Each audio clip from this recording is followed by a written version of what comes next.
remember the idea here was if people have any general preferences, weird things can happen, which makes us suspicious about democracy and makes us very worried that we're going to get these perverse outcomes. And we don't know how common those are. But we're thinking that if we structure people's utility in some way, in this particular way, then perhaps you don't get these things. And it's not like, people's utility is what it is. Like, either it's structured or it's not. But it seems reasonable, at least to a lot of people, that for a lot of things we vote on, completely general utility is a little silly, and that we can actually say a lot more about what people want. Okay? Not in every case, but in lots of things that we vote over.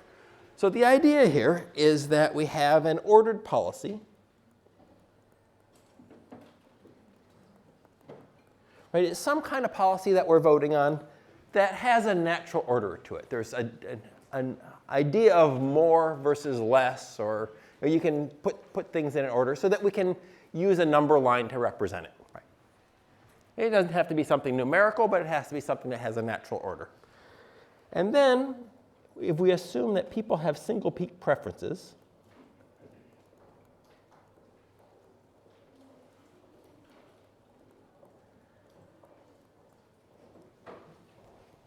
in that case, what we get is the median voter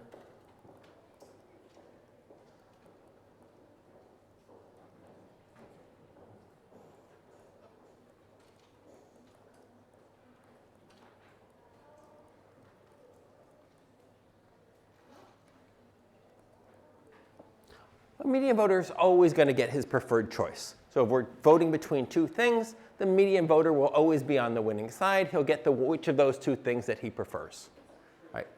And the beauty of this, if all this is true, then we can just treat it like the median voter is deciding between those two things. We can ignore everybody else as he's the median voter. Once we figure out where everybody is and that this guy's the median voter, then he's going to win. We can treat it just like he's making the decisions.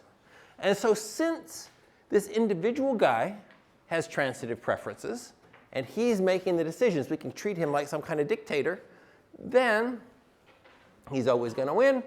Then the group itself is always going to have transitive preferences. So all of a sudden, all that stuff just disappears. Okay? If we believe that the policy space is ordered, and we believe that everybody has single peak preferences, then we're good.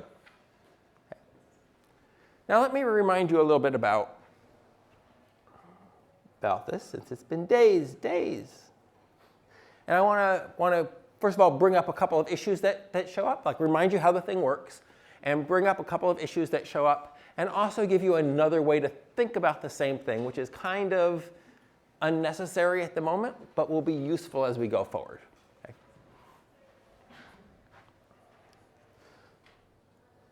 So we started out, we had our policy space between 0 and 1. We're just giving it names, right? 0 and 1 is just some ordered space. And we've got a number of people with their ideal points, and let me put them here. So I got a bunch of guys over on the left and one guy over on the right. And we're calling them left-right because that's how we're used to talking about politics. But of course, there's nothing, it's just an ordered policy space. Right? It doesn't have to coincide with left wing versus right wing or any of that stuff. It could be more taxes, less taxes, could be any old thing, right? As long as it has an order. And here we've got 1, 2, 3, 4, 5 guys.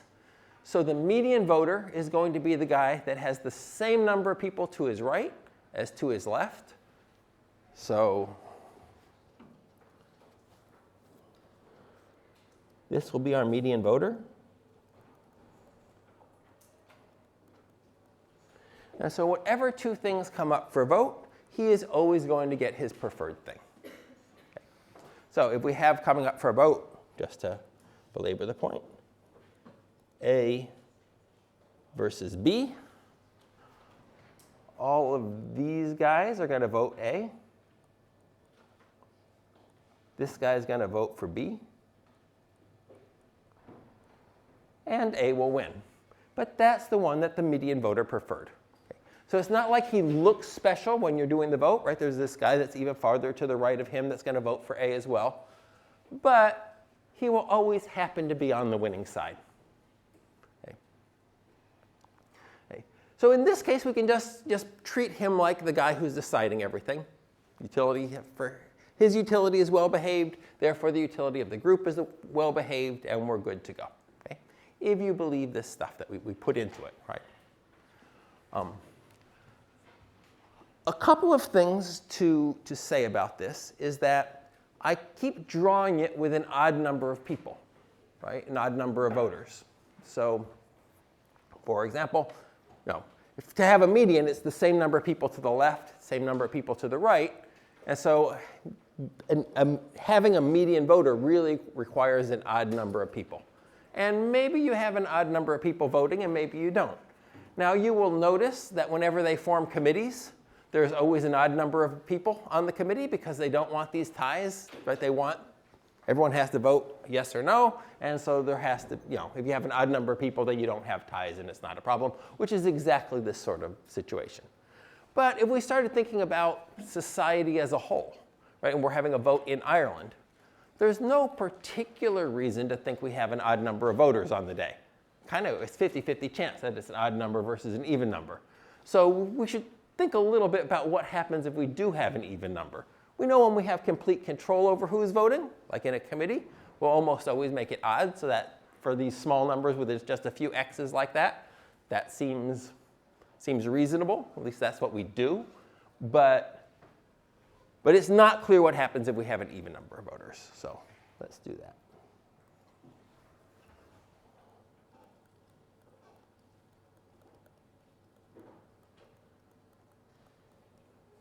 Okay, so we get our same thing. We got our policy space going from 0 to 1. And let me put in 4 guys. 1, 2, 3, 4. They're our ideal spots. Okay. And then we give them things to vote for. Well, first of all, we say, well, is there a median voter? There's not really, right? If we have, well, let me just sort of say it like this. This area in here is kind of indeterminate.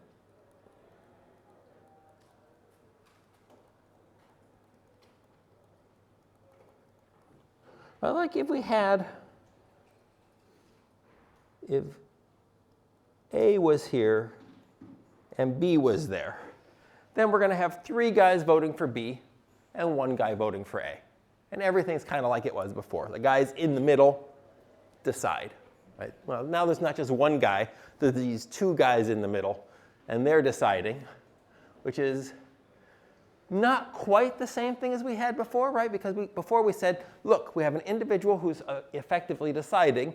He has transitive preferences. Therefore, the group has transitive preferences.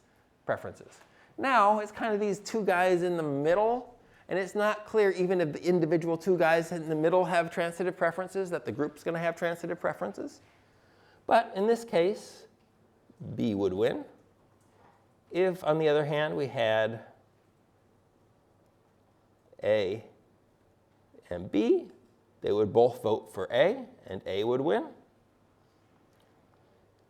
But if we start putting them in the middle, let me redo this, right? So we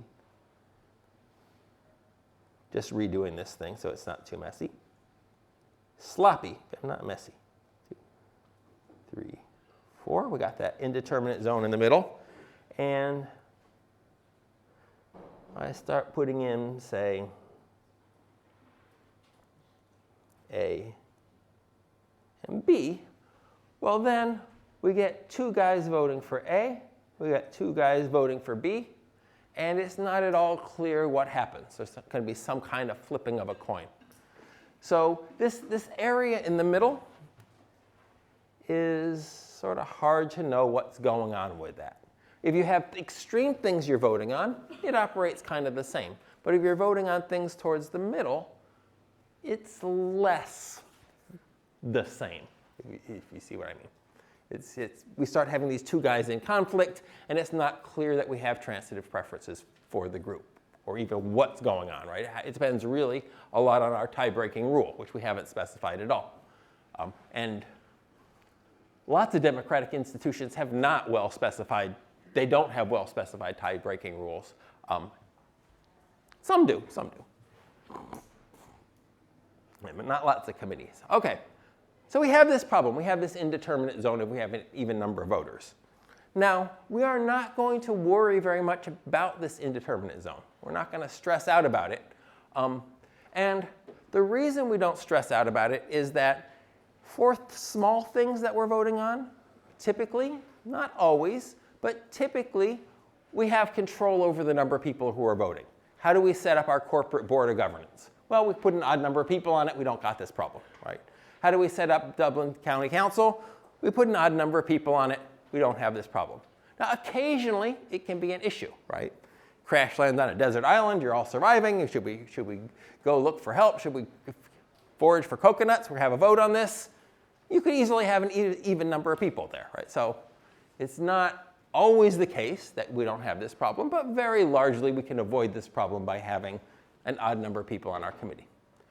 But when we're doing it for the country as a whole, there's nothing that forces us to have an odd number of people on the committee. But we still don't worry about it.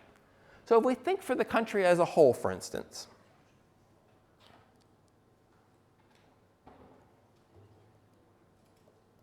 that where did these Irish people come from? Their moms, mostly. They came from their moms. But where do they come from? We can think of them as, well, if you get a group of 100 Irish people randomly selected, they're going to behave in a particular way. And we can think of them as randomly drawn from the group of all possible Irish people. And if we have a larger group, we just pick more and more of them. So if we think about these guys as kind of randomly selected, we had our randomly selected 4 guys before. 1, 2, 3, 4. And we don't think about our committees as randomly selected, but we can kind of think about the country as a whole as vaguely randomly selected. And then we start selecting more people, add them 2 by 2. We had a guy here, and a guy here, a guy here, and a guy here, a guy here, and a guy here, a guy here, and a guy here, and so on. And we still have an even number of people. But you can see, if we count them up, 1, 2, 3, 4, 5, 6, 7, 8, 9, 10, 11, 12. So that's 6 people on each side. 1, 2, 3, 4, 5, 6. 1, 2, 3, 4, 5, 6. This area here is the indeterminate zone.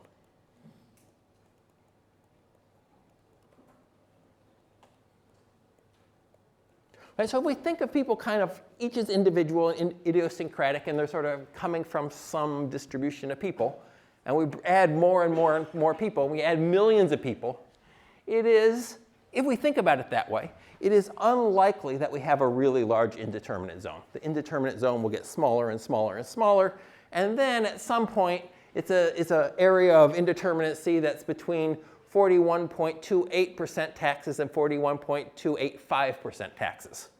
Now I say, well, does this matter? Like, of all the problems to worry about in life, let's let this one slide.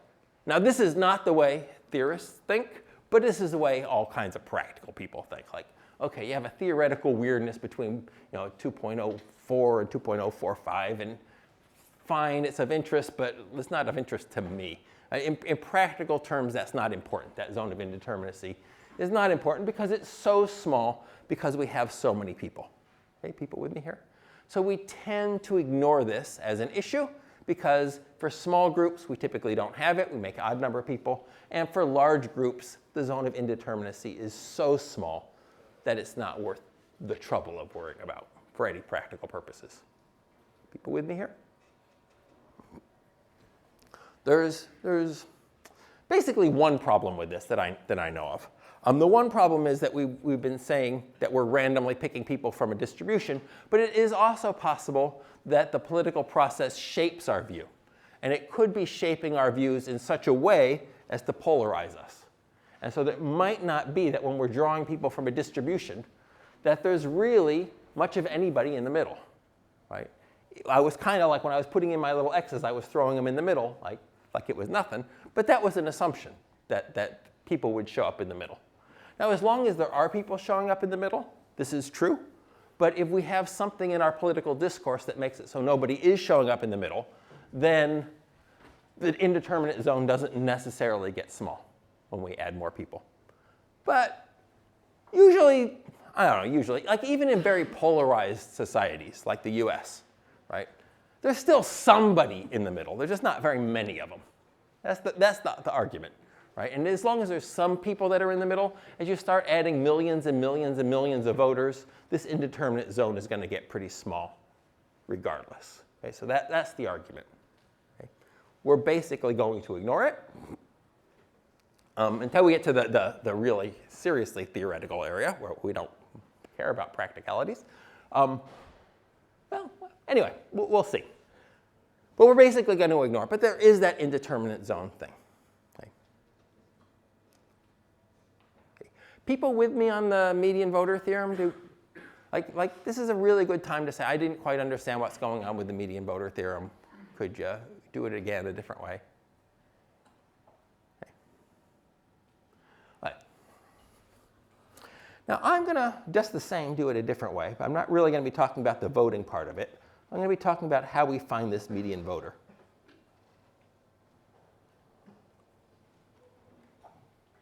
And this is just because we have a simple model here, and I want to introduce some jargon that's going to be useful later. Okay. Okay.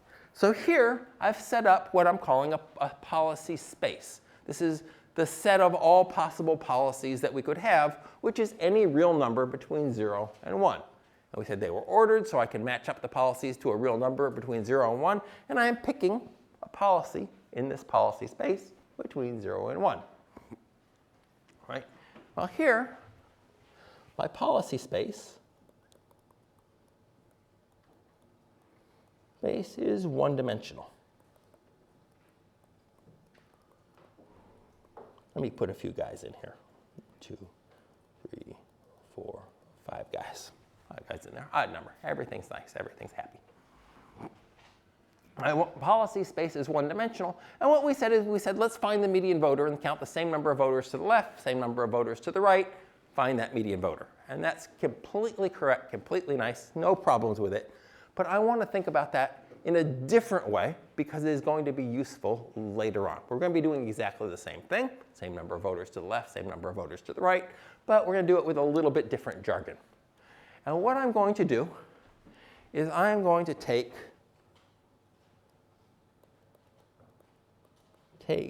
a 1 minus 1 dimensional object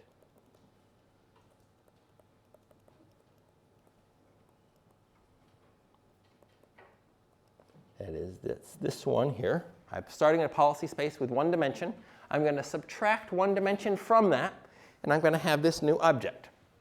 So this is a 0-dimensional object.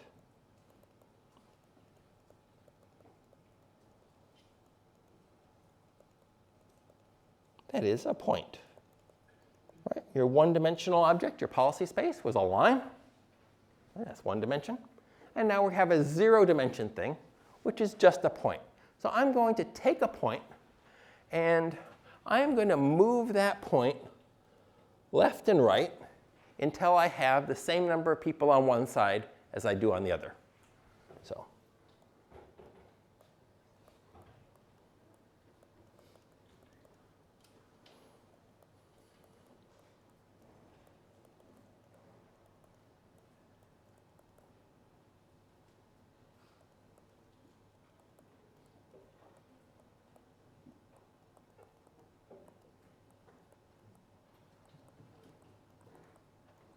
So I take my little point, and I'll do it in red. So I take my little point, and I put it here. There's a point. Well, that point has 0 people to the left of it, and it's got, 5 people to the right of it. So I'm going to move it farther right. I will move it, say, over to here. And then at that point, when I have it moved over there, I got 1 person to the left, and I got 5 people to the right. And I keep moving it back and forth until I have the same number of people on the left as I do on the right. So I can try over here, for instance. There, I got everyone to the left. I got nobody to the right. That's too far. And I move it back until I get to here. And this is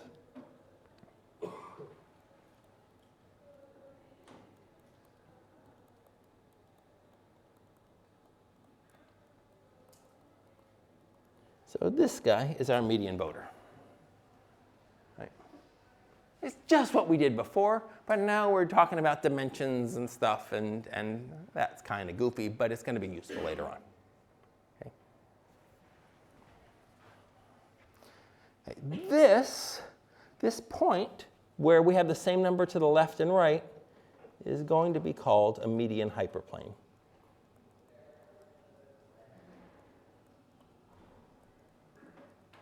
And in this case,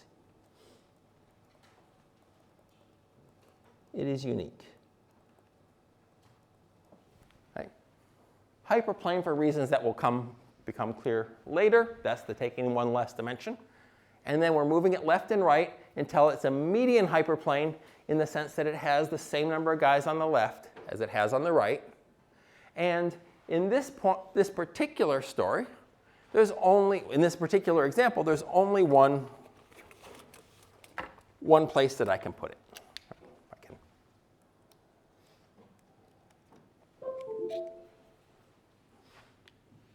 I can only have it here. If I have it to the left, then there's more guys on the right than there is on the left. If I put it farther to the right, there's more guys on the left than there is on the right. So there's only one spot where I can put my median hyperplane so that it is a median hyperplane. I'm only moving my point left and right until I get the same number of guys on the left and the right. So I can do the same thing again.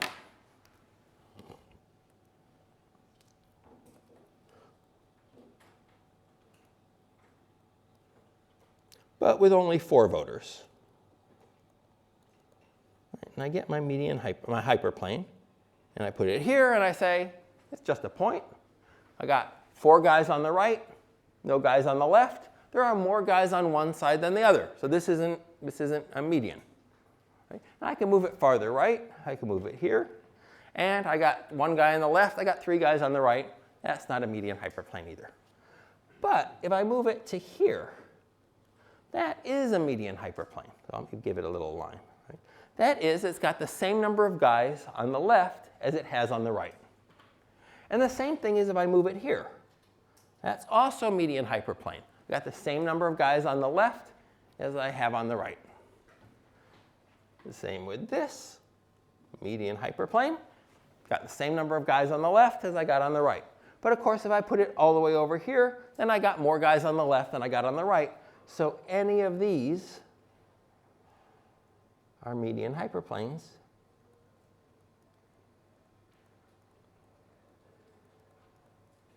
Which seems like an awful lot of jargon for a very simple idea, no? Hyperplane and all that. But we'll get there, we'll get there. All those are median hyperplanes, and that corresponds to our indeterminate zone that we had a few minutes ago. Okay. So just another way of thinking about the same thing, that where we've thrown in way, way, way more jargon. Way more jargon. But it's going to be useful as we go and make this model more interesting, more useful. Okay.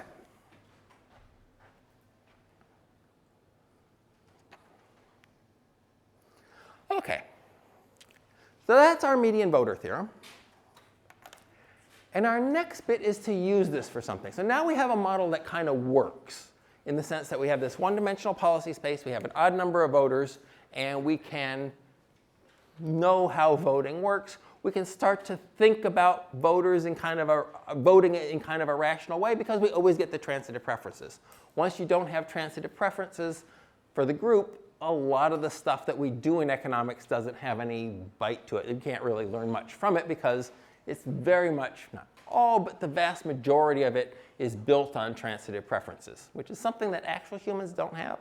But they do have in large swaths of their life, and maybe those bits are useful. Okay. So now we want to actually use this to understand something about politics. And this is the Downs-Hotelling model. Mr. Hotelling is the one who's famous in economics. Mr. Downs is the one who's famous in political science. So if you write to political scientists, you have to talk about the Downs model. If you write to economists, you have to talk about the Hotelling model. Now, I will say that Hotelling was first. On the other hand, Mr. Hotelling did not see how it was applicable to politics, whereas Mr. Downs did. So what is our story? So this is going to be, we have voters that have policy preferences. We have single peak preferences. We have a single policy. We have everyone. There's a natural order to policies. So we're in the world of the median voter theorem. Everything was working like the median voter theorem. The guy in the middle is going to get to decide in the end. It's not like he's a dictator, but he does get whatever he wants. Right? And then, but rather than just two arbitrary things being presented to him, we have politicians who are deciding which policies to present. So the politicians are saying, what should I be? Should I be a left-wing guy? Should I be a right-wing guy? All I care about is winning. So how do I win? What policy should I present to win? Okay. And that's the story. Now, yeah, I'll come to hoteling first. We'll do Downs first. Downs is simplest, and we'll do hoteling afterwards. Because you're economists, then you should know, right? How many people have seen hoteling model before? See, like we have to do this. We have to do this. This is important. Like hoteling is a thing. Like he's a bit of a big shot in our economics. Okay. So what's the story here?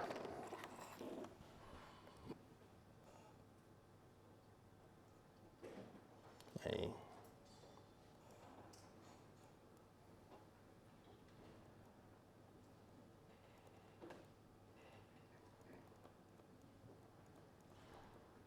So before, I was always putting down 5 voters or 7 voters or whatever, but now we know, because we have the median voter theorem working, that it doesn't matter. As long as I got an odd number of voters, it's always going to be the median voter who decides. All I have to do is put down the median voter.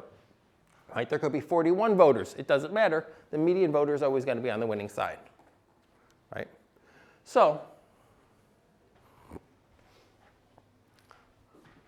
let's suppose that we have a first past the post system. Right? So you win if you get 51% of the vote or more. Okay? We'll do a proportional system in a minute.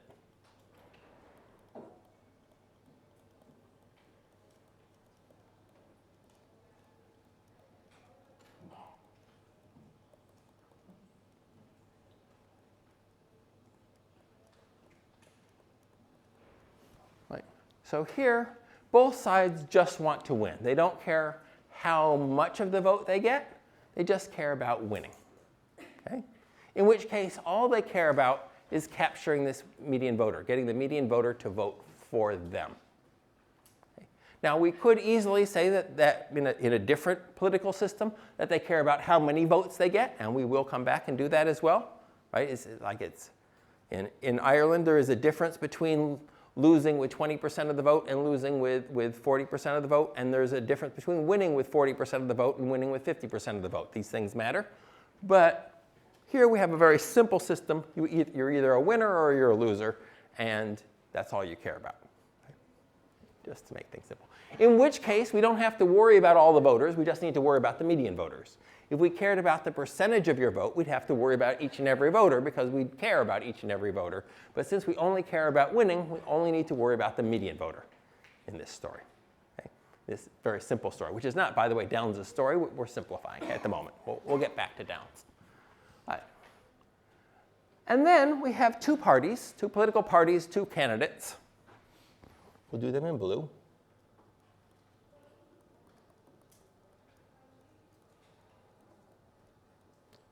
And they choose their position.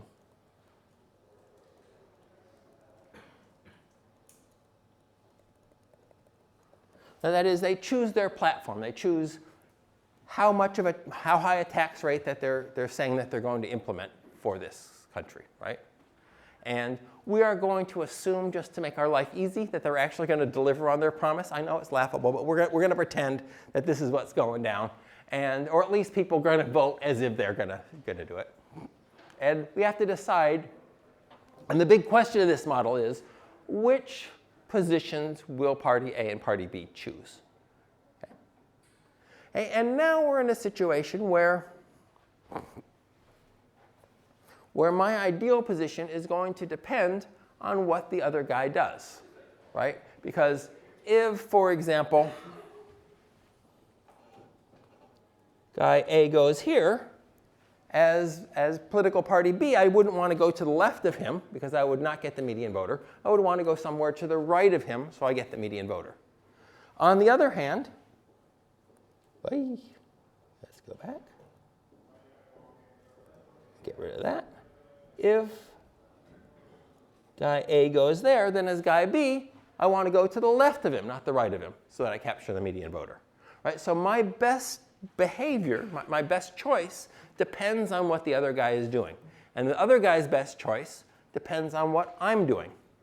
So we have a situation where game theory is the applicable tool to use. How many of you guys have seen game theory in your travels? Roughly half-ish. So I will assume no knowledge of game theory. So we're going to be looking for something that's called a Nash equilibrium. After Mr. John Nash, who did not invent it. There you go. This is a fact. It actually, invented by some older French guys, Bertrand and Cornell, way back in the mist of time. But he gave a whole new way of approaching it to look at games in general instead of things in specific. So we named after Mr. John Nash. And the idea of this is, look, you care what I do. Not only do you care, but what you're going to do depends on what you think I'm going to do. Okay? And not only do I care what you do, but what I'm going to do depends on what I think you're going to do. Right? So what we're going to do is we're going to look for some kind of situation where what I'm doing is the very best I can given what you're doing. And at the same time, what you're doing is the very best you can given what I'm doing. So each of our behaviors is best responses to the other. And we're going to call that a Nash equilibrium. It's an equilibrium because if that's true, if I'm doing the best I can given what you're doing, I don't want to change my behavior, right? Even when I realize what you're actually doing. Okay, so let's look for a Nash equilibrium. And the typical way to find these, in at least these sorts of games, is just to guess and then check, right? So let me guess by saying, okay, let me put guy A here and guy B here. Right? Just totally arbitrarily picked out of the hat, and we look for, is this a Nash equilibrium? Is each of the guys doing the very best he can given what the other guy is doing? Right? Well, guy B, if we look at guy B here, he's actually going to get the median voter to vote for him. It's, for the median voter, these are both horrible policies, but B is better than A because it's closer. So B is going to win. He's going to get his 50%, 51% of the vote or more. And he'll be happy, right? There's nothing better that could happen to him in life, so this is the best response. He did something that got him his bliss of being elected. Yay, team. But guy A is a little bummed out, right? Because guy A, he put down a perfectly nice policy, but he's going to lose. And he's saying, well, am I doing the very best I can given what guy B is doing? Given that guy B is picking this left-wing policy, could I do better? And yeah, he could have done better by changing his policy here.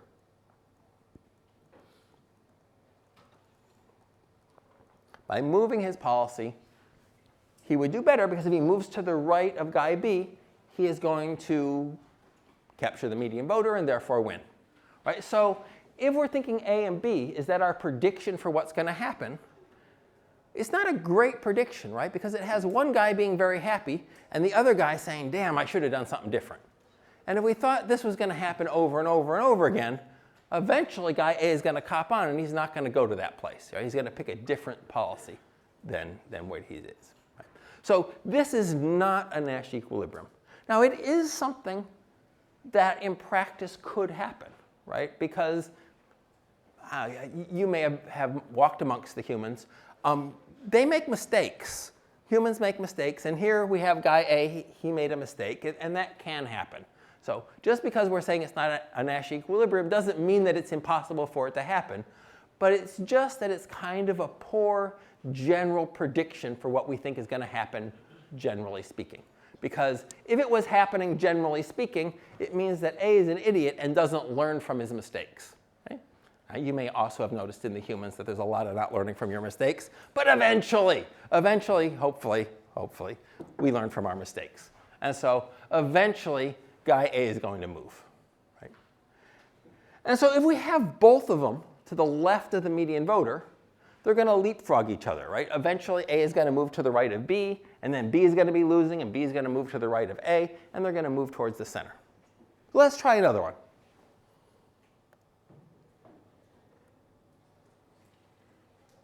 0, 1. We got our median. And this time, I'm going to put them both at the same spot. A and B are in exactly the same spot, somewhere to the left of the median voter. Well, that's great. The median voter says, these politicians, they're all the same. And he is not wrong. They offer exactly the same. They're both saying 30% tax rate, and the voter is saying, like, how are we going to pay for the nurses? Like, I like going to the hospital when I'm sick, and like, the taxes are too low. And so there he is. He finds them both too low, but he finds them the same. So basically, he's flipping a coin. Right? It's completely random what happens because they're identical guys. He goes to the poll. He picks the one that has the better hair, and that's the end of that. Right? And then, of course, it's competition in the hairdressing field. So if that's the case, the 50-50 chance for each one of them to win, is this a Nash equilibrium? Well, the question to ask, is it a Nash equilibrium, is can one of the guys do better? Given that guy B is going to that spot, is there anything A can do to do better than having a 50-50 chance of winning? And in fact, there is. All guy A has to do is move a little bit to the right. Better. That is, given that B is going to that spot, A moving a little bit to the right is better for A. So this is not a Nash equilibrium.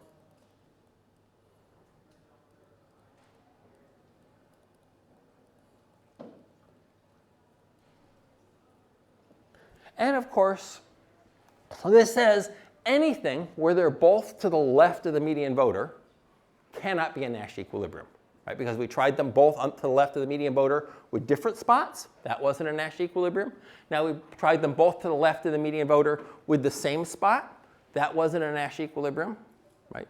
Given what the other guy was doing, I would like to change my behavior. So it's not a Nash equilibrium. Right? So anything where they're both to the left of the Nash equilibrium of the median voter cannot be a Nash equilibrium. Okay? And you can try it at home. You can do exactly the same thing with anything to the right of the median voter. Okay? So it can't be the case that they're both to the left of the median voter or both to the right of the median voter. Okay? So what else could they do? Well,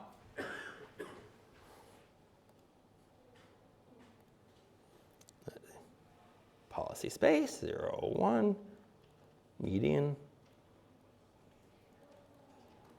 We could have one on either side of the median voter. Right? So I have guy A here and guy B here. Okay? Well, we have the same sort of situation.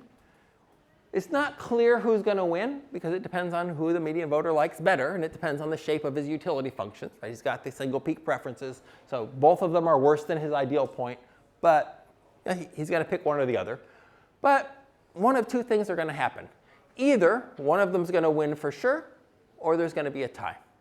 Right? So let's put those two cases down. Case 1. Let's say A wins for sure.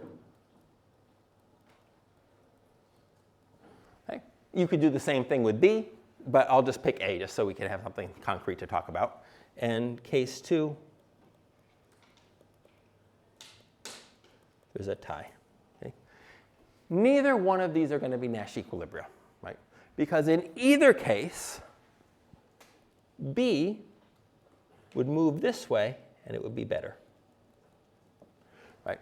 If A is winning for sure, then B moving to the left makes him more attractive to the median voter. B is losing in the current world, and so he'd be better off moving to the left so as to get that median voter and win. Right? If they're tying, again, that B has a 50-50 chance of winning, which is better than before. But if he moves a little bit to the left, then he has a 100% chance of winning. Right? So in either case, B would prefer to move to the left. And you could see we could have a case 3, B wins for sure, and then A would like to move to the right. It's exactly symmetric. Okay? So this can't be a Nash equilibrium either. We can't have a Nash equilibrium where both are to the same side. We cannot have a Nash equilibrium where both are on either side. So what does that leave us? That leaves us, well, one of them going to the median voter. Right? That's all that's left. So do that. 0, 1. We have our median guy here. And let's put A there, just for fun. Put A at that spot, and we'll have B there. So we have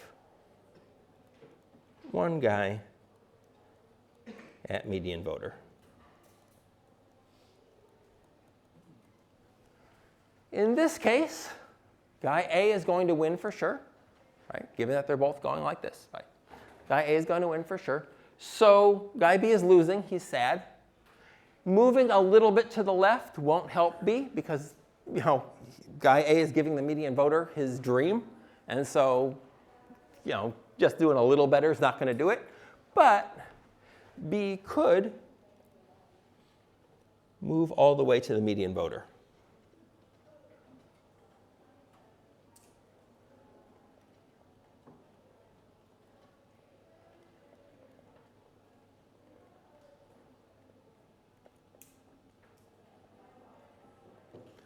In that case, he has a 50-50 chance of winning.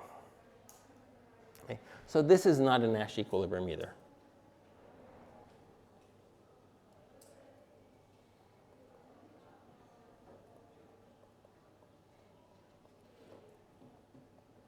B being all the way out to the right when A is going to the median voter is not a best response for B. So this configuration, A at the median voter, B off to the right, is not a Nash equilibrium. So that leaves us with only one possibility left.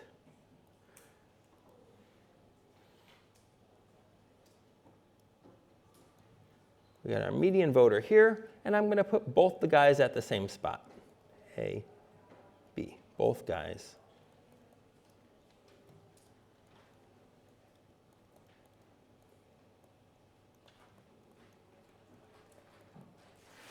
Both guys are exactly at the median voter. They're giving exactly the same policy, exactly what the median voter wants, and they split, there's 50-50 chance of each one winning, and that's kind of sad. You only have 50% chance of winning, but importantly, there's nothing you can do to do any better than that, right? If you're guy B, you say A is going to the median voter. If I go anywhere except the median voter, I have 0% chance of winning. If I go to the median voter, I have 50% chance of winning. So that's the best response. That's the best I can do. Given that you're at the median voter, the best I can do is go to the median voter as well. And the same thing for you. Given that I'm at the median voter, the best thing that you can do is to go to the median voter as well. So this is a Nash equilibrium.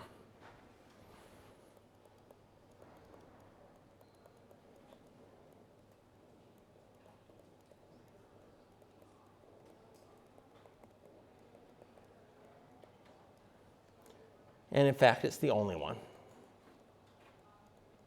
For those of you who took game theory, you know that that's not obvious, but it is, yeah.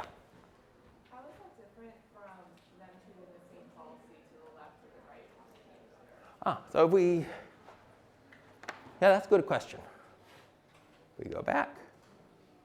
Where were they? Here, they chose the same to the left and right. So there they still have the same 50% chance to win. But we're both going less than what the median voter wants. So you can go just a little bit farther to the right of me and steal my votes. Okay. Right? Whereas if we're both at the median voter, there's no opportunity to steal the votes the same way. Right? Yeah. Yeah. So this leaving this thing out, you can't see me pointing at the screen, leaving this area to the, in this case, to the right of our guys, means that there's this whole area where we can keep competing to get closer to the median voter. So this is, we're splitting the vote, but I can do better given what you're doing, because you're not totally catering to this median voter. So you can think about it, one way to think about it is if we go back more, if we start out this way, both to the same side, it's the easiest sort of story. It all gets us to the median voter in the end, but if you think about it this way, if we're like this, what I want to do, guy B is winning, guy A is getting a very small percentage of the vote. So what I want to do is I want to move closer to the median voter than you. But then you want to move closer to the median voter than me. And I want to move closer than you. And you want to move closer than me. So we converge on this median voter. And we both move to the center to try to capture that median voter. Okay. Now, this is not quite the Downs model. We'll do the Downs model next time. But it's very close to the Downs model because this has the, you win if you capture the median voter. The Downs model itself has proportional voting, so you want more votes, which is a little bit different, but you get the same result. We all go towards the center, we all cater to this median voter, and we're splitting the votes. And that sounds, okay, that's an esoteric, theoretical result, and that's lovely, and kept the theorists off the street, that's lovely. But if you think about US politics, those swing states are often down to hundreds of votes or thousands of votes. They really do split the votes, which suggests that this model is capturing something real. There was when Al Gore was running, they had, both parties were competing to give away free drugs to seniors. I'll give you blood thinners, I'll give you blood thickeners, I'll give you cocaine. Well, I'll just give drugs to seniors, and they split the vote, right? They were both going for whatever that median voter was, in that case seniors, and catering to that guy. So it does capture something real. It doesn't capture everything, obviously, but it captures something real where you really do compete to the center. Okay, I got to let you go. I'll see you next time.